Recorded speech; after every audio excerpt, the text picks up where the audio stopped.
What is going on, everyone? My name is Andy. Welcome back to another FPL video. In this one, it's the Game Week 27 preview, and I'm going to start off by talking about the FA Cup 5th round draw, what impact that has from an FPL point of view, and also a very general overlook on blanks, doubles, and chip strategy and stuff like that. I will say there's been a lot of questions about chip strategy, and I do think it's pretty difficult to talk about right now because of the limited information we've got, but I've kind of try to explain that in the video. I would also point out that Planet FPL have just released a chip strategy podcast as well, which will go into much more depth. So make sure you check that out. Then after the FA Cup stuff, we've got Captaincy. Then I'm going to answer a bunch of your questions as well. So let's get into it. So let's start with the FA Cup 5th round draw and what that impact is from an FPL point of view. I've had quite a few questions about what the doubles and blanks will look like for the rest of the season. There's also been a few people asking me to run through chip strategy and stuff like that. The reality is, at this point in time, it's very difficult to talk about different chip strategies because essentially we don't have enough information. We know there's going to be blanks in Game Week 31 for Arsenal and Wolves, and also Man City and Crystal Palace, but there are scenarios where City and Palace might play in Game Week 31. For example, in the FA Cup 5th round draw, Newcastle are playing Man City, and Newcastle are at home. So there is a chance that Man City just go through as normal to the quarterfinals, but if Newcastle were to win, Man City and Crystal Palace would both be out of the FA Cup. So in theory, it would be possible for the Premier League in that scenario to put the fixture on the FA Cup weekend. Now, last season and this season, it's been set up so the FA Cup gets its own weekend, and the point of that is that no one's watching Premier League football, so they'll watch FA Cup instead. But for one game, could they put that into Game Week 31? It's possible. So, although I could sit here and say, here's a strategy which involves free hit 31, this is how you'll handle it afterwards, and the reason to free hit 31 is Man City, Palace, Arsenal, and Wolves are all blanking. There is a scenario where two of those teams don't blank. Another one would be if Palace and Man City were both out of Europe in the last 16. Now, the chances of that happening where both teams are out is quite unlikely, but it's possible. And so then they could play their postponed game on European night instead, like a midweek. Now, whether these things are going to happen or not, we'll have to wait and see. Likewise, the blanks in Game Week 34 are based on who gets to the FA Cup semi-final. Right now, we've had the 5th round draw, and those matches will take place between Game Weeks 29 and 30. Then we will get the quarter-final draw, and those matches will take place between Game Weeks 31 and 32. Now, when we get the quarterfinal draw, that could give us more information about who's likely to blank and double later on. For example, Arsenal and Newcastle are playing each other in Game Week 34.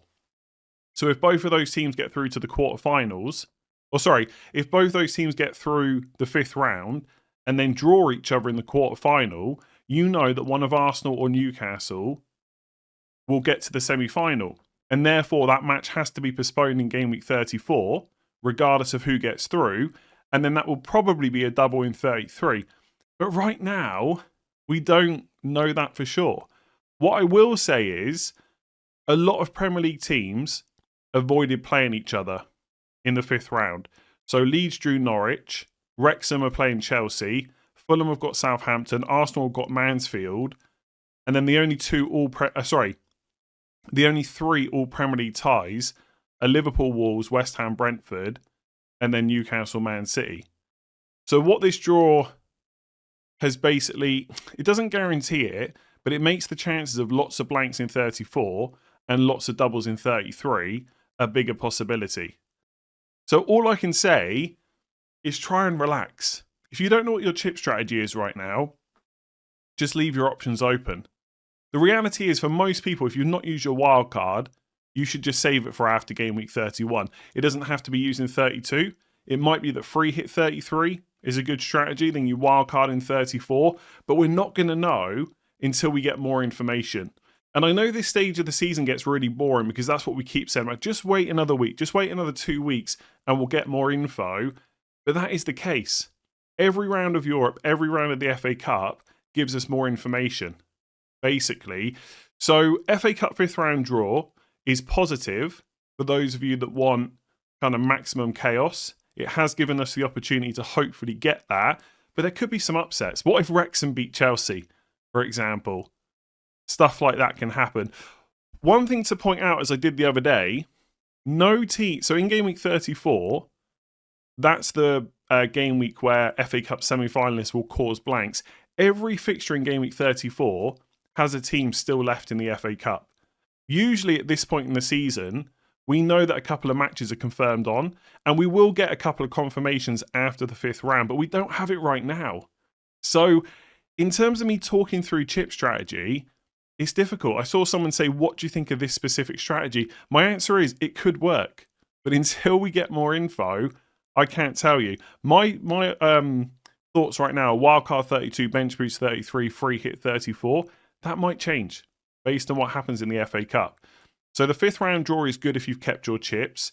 It's made it a little bit more difficult if you don't have wildcard, if you've already used it, because you still don't know who's definitely going to play in 34. But game week 34 is still a long way off.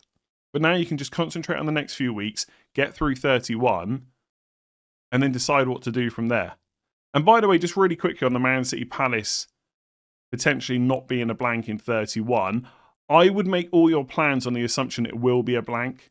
I think the chance of that getting put into game week 31 is quite low. I just wanted to point out that it's possible. I'm not sure if that helps at all, but there was lots of, can you talk about chip strategy? What does the rest of the season look like? Essentially, blanks in 31, probably doubles in 33, blanks in 34.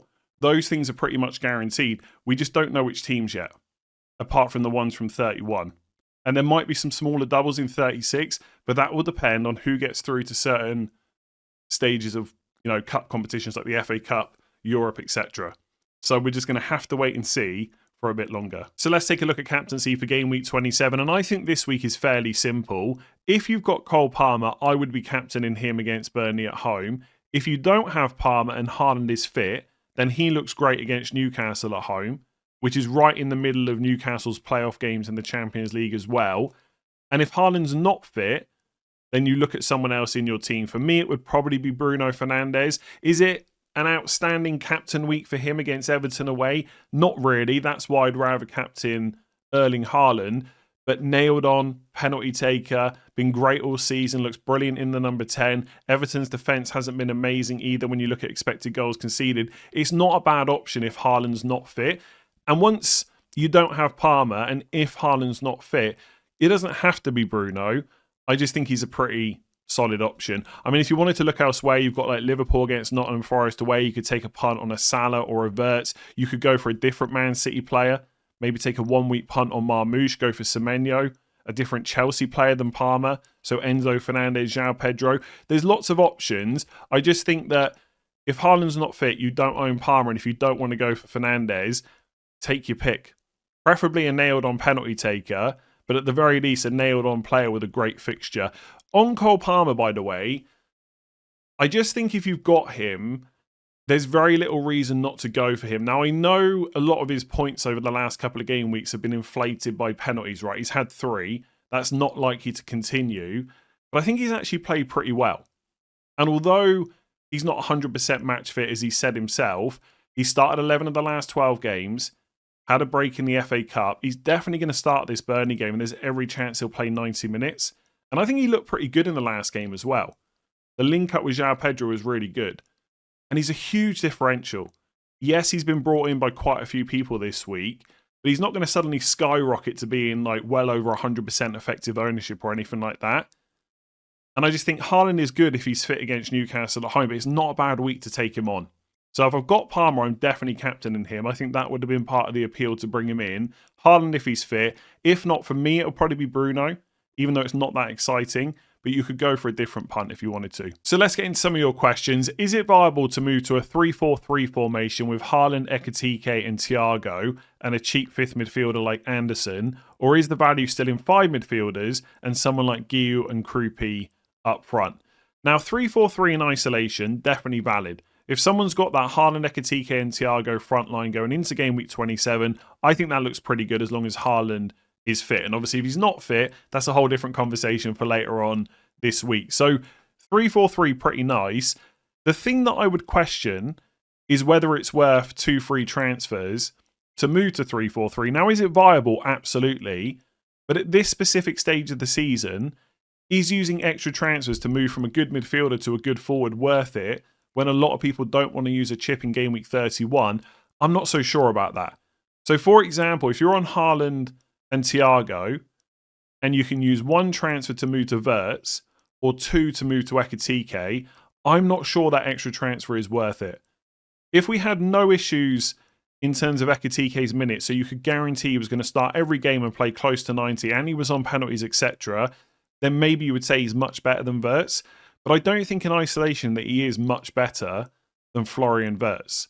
So I'd rather use one transfer instead of two.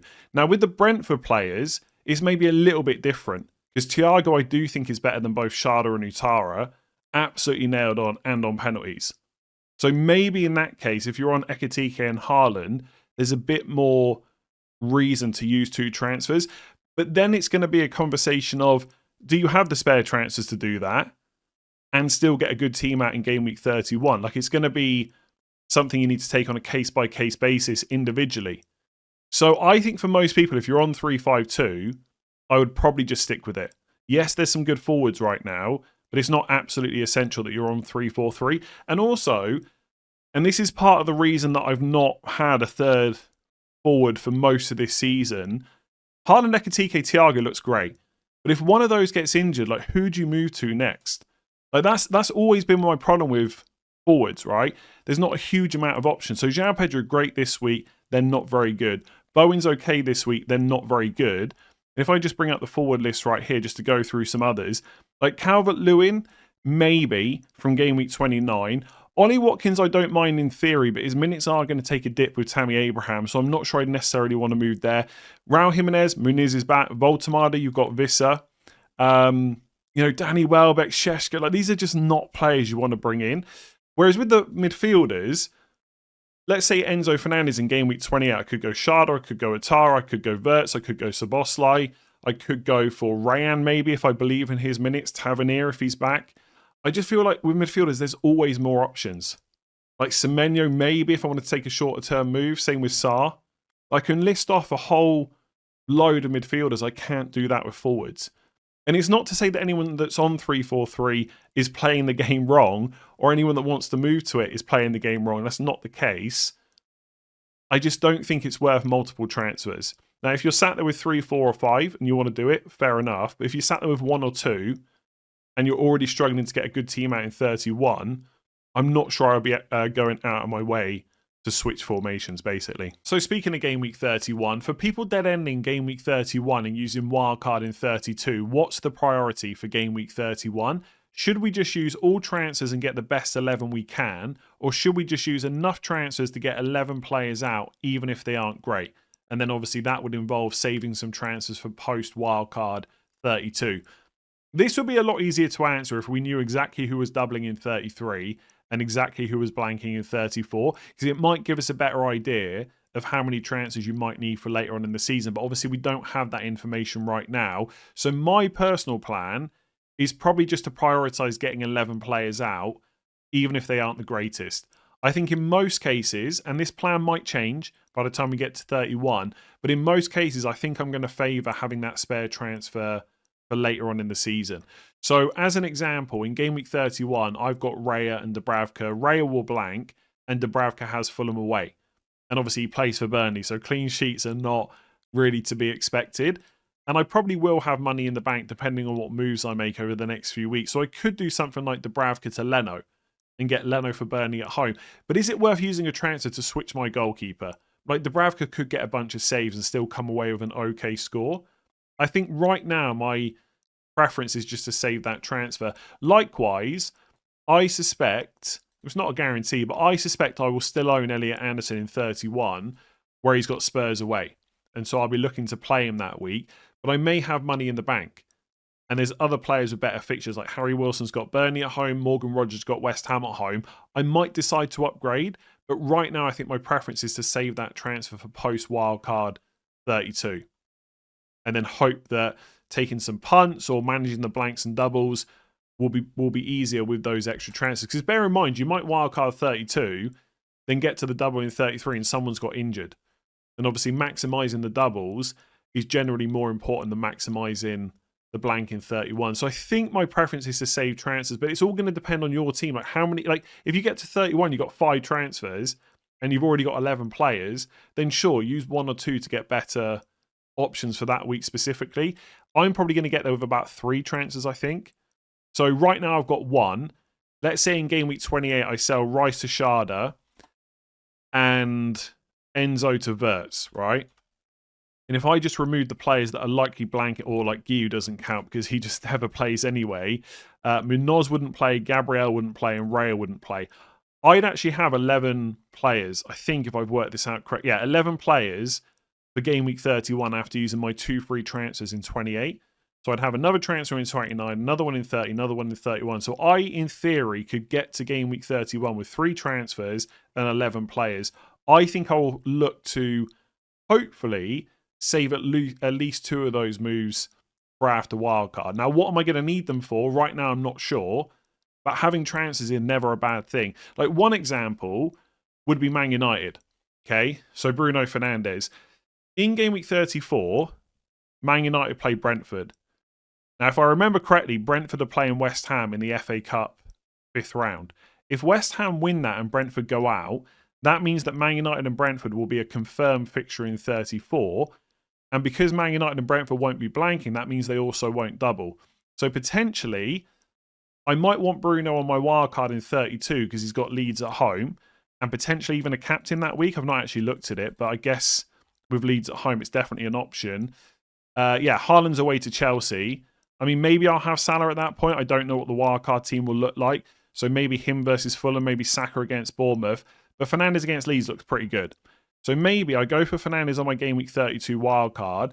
And then in 33, if he's not doubling, well, it's Chelsea away. So it's not that great.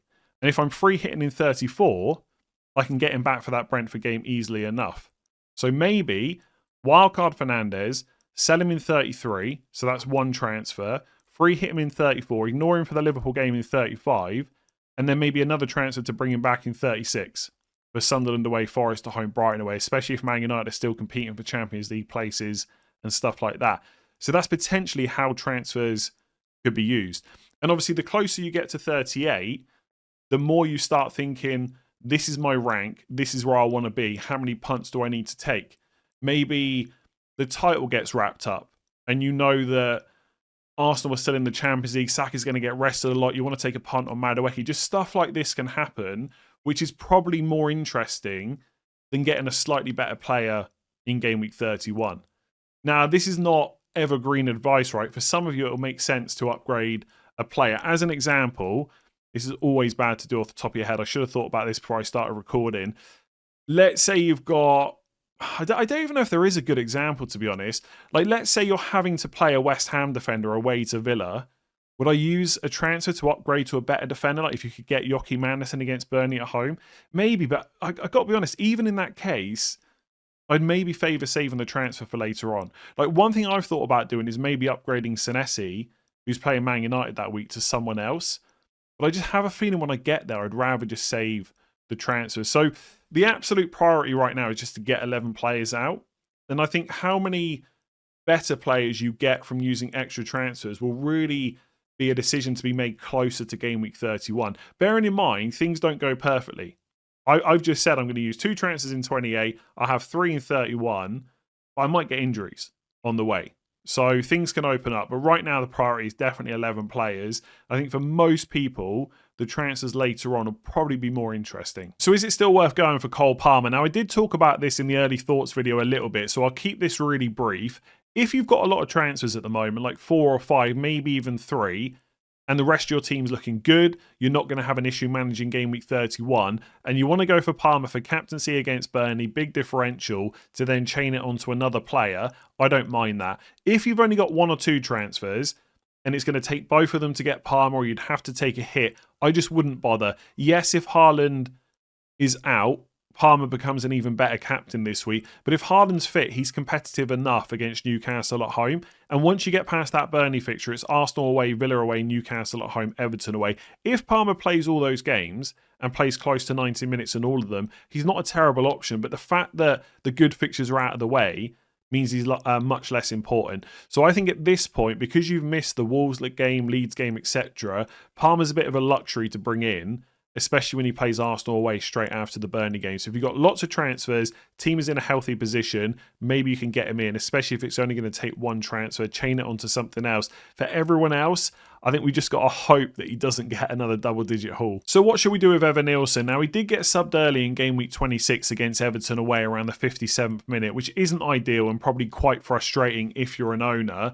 I didn't watch that game, but I did see some people saying that maybe he'd picked up a knock earlier in the match, and that's why he was subbed early. But it was also a midweek game. If you look at his minutes before game week 26, they've been pretty good, like 89, 84, 90, 90, etc. Now, in this match, maybe there was a knock. I can't find anything about him being injured. We'll have to wait and see what Iriola says on Friday. But also, because Krupa Jr.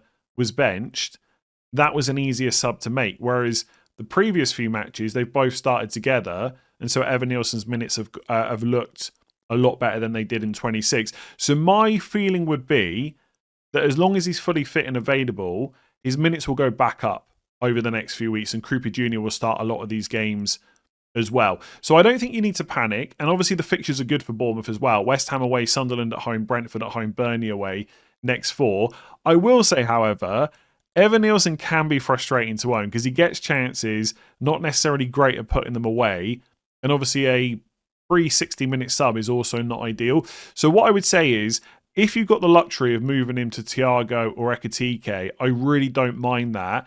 But again, it's gonna, and I don't hate this stage of the season, I actually quite like it, but in terms of the, I guess, advice and opinion on what to do, so much of it gets focused around the blank in 31. Like, if I tell you right now, Evanilson's going to start the next 5, then it's quite a luxury transfer to move him, especially if you're already struggling to get 11 players out in 31. Now, if you're looking at your team thinking, I'm easily going to be able to get 11 players out, so I do want to switch Evanilson to Thiago, I think that is fine. But if Iriola says on Friday that he's fit, he's probably going to start. I don't think there's really too many questions about that. And the minutes will probably be good. And it's a decent enough fixture followed by another decent enough fixture. So I don't see him as a massive problem, even though I know owners will be massively frustrated after the Everton game. So if you've got the luxury to move him on, your team is in a good position, by all means go and do it. Get Thiago, get Ekitike, whoever you want to bring in. But for everyone else, if you've got other stuff to deal with and Evanilson's fit, I'd probably just keep him a little while longer and just reassess week by week. So is it time to sell Declan Rice? He's gone by game week 31 anyway, so is it worth a transfer now? Now again, I did speak about this earlier on in the week, but I've had so many questions about whether to sell Rice, and I do think it's going to be funny if he gets a big score against Wolves tonight, because that will change people's minds so quickly, they'll just want to keep hold of him. My very brief view on Rice right now, he's not a problem. People are acting like he's not a great pick right now. He's absolutely fine. I know the points haven't been there recently, but he's a decent enough pick with decent enough fixtures. Spurs away, followed by Chelsea at home, followed by Brighton away, followed by Everton at home. Now, you are right. He's going to blank in game week 31, and the chances are for most people, you're going to want to sell him. You could bench him and keep him for Bournemouth at home in 32, especially if you're not wildcarding. That is fine as long as you can get 11 players out. But I think most people will sell him by 31. So if you think at any point over the next few game weeks there's a better pick, by all means sell him. But I think the way people are talking about him is if he's got to go. And I really don't think that's the case. So I'm in no rush to sell him this week. Personally, I'm going to keep him for Spurs away. But when I get to 28, if I want to do Enzo to Wirtz, I've got to free up some money.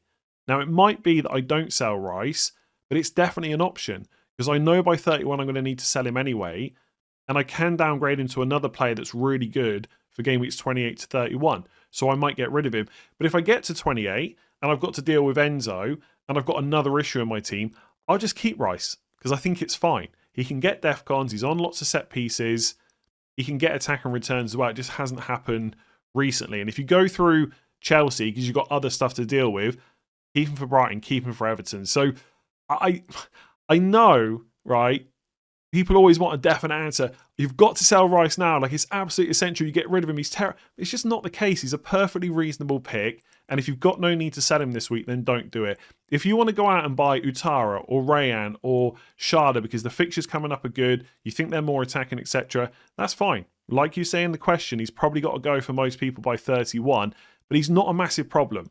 I think I sometimes judge how much people think a player is problematic by how many questions I'm getting. There's tons this week. Rice is fine. I'm going to keep him for Spurs away almost certainly. I might sell him in 28, but it's not because he's terrible. So who's the better pick to bring in right now, Wirtz or Mbeumo? Now, I've got Mbeumo in my team. I've got no plans to sell him before the blank in 31. Pretty happy with him. But if I was buying new this week, I'm pretty sure I would go for Wirtz, and that's purely a fixtures play. Mbeumo's open play goal threat is a bit better, but Wirtz's numbers overall are looking pretty healthy right now. He's going to be good for bonus when he gets an attack and return, and ultimately the fixtures from now until 31 are just better pretty much every single week, and at a minimum, the fixture difficulty is probably the same, like in a specific week. So for example, this week, Liverpool have got Forest away, Man United have got Everton away. Probably not a huge amount to split between those two fixtures, but then in 28, Liverpool get to play West Ham at home. Man United have got to play Palace at home. So Man United's fixture is slightly more difficult. Liverpool get Wolves away in 29. Man United have to go away to Newcastle. In game week 30, Liverpool got Spurs at home. Man United got Villa at home. I'd definitely rather play Spurs right now. And then in 31, Liverpool got Brighton away. Man United got Bournemouth away. I'm not sure which of those fixtures I think is necessarily better, because Bournemouth haven't been keeping a huge amount of clean sheets recently. But in either case, there's no fixture, I would say, in the next 5 where Man United's is definitely better. Now, after 31, you've got Leeds at home in 32. If you're not looking to wildcard, maybe then Mbeumo's better. But I just think for the next 5 to 6, I'd rather have Wirtz. And I think that would have sounded crazy probably, 6 to 8 plus weeks ago. But he's been playing well for a while now. He's consistently getting 90 minutes. He's just looking good.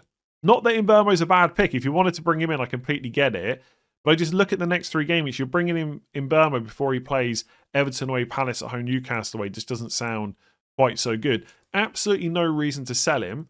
But yes, buying new, I think I'd go Wirtz. I'm a little bit worried that I'm too high on Wirtz. Because, for example, in 28, I could just do Enzo to whoever I wanted, right? That's a bit cheaper, whereas for Wirtz, it's going to use 2 transfers. But I do just like him. I think Liverpool will do really well over these next few fixtures. There's some decent home games in there, and the away ones aren't too bad either. So I'm going to say Wirtz. If you enjoyed that video, make sure to give it a like and hit that subscribe button. Hopefully I've answered some of the questions that you had this week. I'll be back tomorrow for team selection after we've seen the second game of double game week 26. I really hope Gabriel gets something. I'm very worried now there's going to be another double game week outside of 33, and it was probably worth saving the triple captain for that. So I need Gabriel to get me a clean sheet, couple of bonus points, couple of defcons, and a goal preferably tonight. I'm not sure that's going to happen, but I'll talk about the outcome of that game in team selection tomorrow, plus my rank updates, green, red arrow, whatever it might be, and then final thoughts on Friday to answer any last minute questions, go through the press conferences and all that good stuff. So thanks for watching, and I'll catch you tomorrow.